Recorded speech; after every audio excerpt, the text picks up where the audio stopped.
Hello everyone, my name is Pradeep Tambre and today we are at the 3rd India Silver Conference here in Udaipur. I have Mr. Sidharth Gupta from ACPL Exports, who is one of the leading exporters of silver jewellery from India. Hello sir, welcome to our conference. First of all sir, how are you doing sir? Excellent, couldn't be better. So sir, thank you for joining us once again at this conference. If you can just tell us a little bit about ACPL Exports. Anyway, we know that it's a very big company and you are a very large exporter, but just for the audience. At ACPL, we've been involved in silver business for the longest time, more than 50 years now. And many years ago, we brought in the standards based market approach, wherein we started to focus on sterling silver as a category, right. Because in India, for the longest time, there has been low purity of silver that has been selling. Yes. So we looked at what are the standards that are working in the mature markets, yeah. So that's what we focused on, and that's really helped us to create a standing for the company in the market, and also attract a lot of big brands that we work with, department stores across many countries, yes, that we are currently serving. So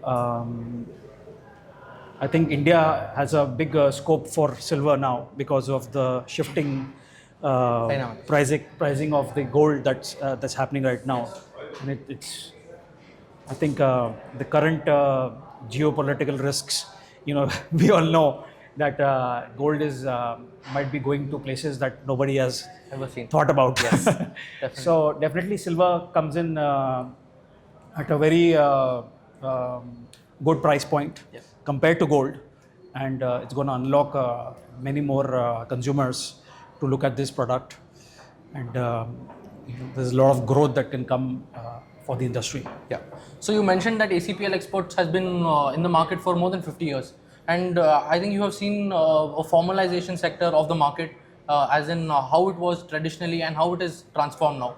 If you can just shed light about that as well, sir. So for the longest time, the jewelry industry has been a cottage industry, like the artisans, and also there's been a lot of influx of new technologies that have come in, which have created different product categories that the global brands are looking at. So on one side is the artisan products that are there as a category in the market, and on the other side is the mass everyday wearing jewelry that's available even in silverware. There's both the contrasts there in India and abroad. So I think over the years, as more and more international brands have been focusing on silver, it has the whole industry has evolved and aligned itself to the needs of the export markets, and that has resulted in good standards being created by many organizations out there, like such as RJC is here. They are presenting at the show. So many of them have put in good work, and a lot of good retailers that are focusing on various compliance that need to be looked at, yes, by the industry, by the manufacturing, especially like the pollution compliance, labor laws, labor welfare, social compliance. So a lot of these things have now come in, and they have changed the market. But still, the whole cottage industry, which was the artisan, yes, that still needs to get transformed, like to comply with all these standards and regulations. So I think once that happens, and that starts to happen, so which is where bigger companies need to involve themselves with these artisans, and ensure that all the requirements are being complied to.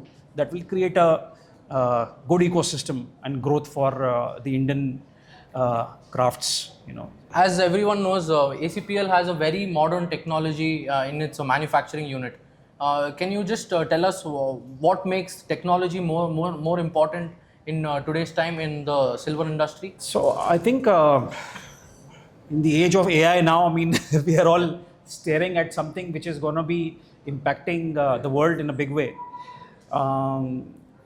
In production of jewelry, there has been many technologies that have been coming in, and this whole computer-aided manufacturing,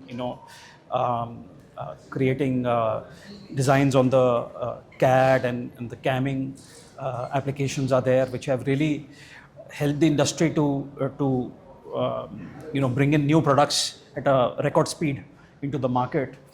But like I said, the AI focus has to be there now for the industry, because it's going to really transform how we all look at this whole business. Because this, starting from understanding the consumer mindset to creating designs, we've all experienced ChatGPT, and there are so many new AI companies that are focusing and solving for all of these use cases. They are now changing this whole landscape very fast. I think there's a lot of efficiencies that can come into this whole ecosystem, jewelry ecosystem, that can result in more profits and grow the whole industry by using this technology. If we can just move towards a little bit about exports, as you are one of the leading exporters from India, with the tariff scenarios going on and reciprocal tariffs, how does that impact your business? I think based on what I have understood, the jewelry category is such that it is, although technology, we've just discussed about technology, yes, but in the end, it's a very hands-on thing. There are people who need to do something with hands and everything like that. So we feel in the long run, there's not much impact that's going to happen. It's just a short-term volatility that's happening in the markets. The kind of labor that is required to create these categories of products are not there.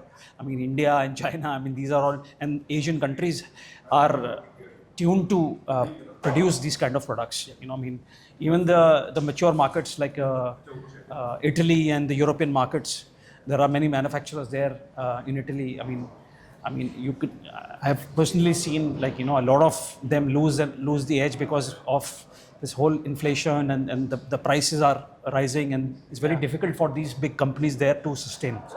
So eventually we see that all of this is going to get shifted to India, and so I think the tariffs is just a matter of time for us to look at. And if you can just tell us a little bit about your export destinations, sir, which are the most preferred countries, or most where are your customers mostly based out of? So for the longest time, we've been exporting to various countries, across the globe,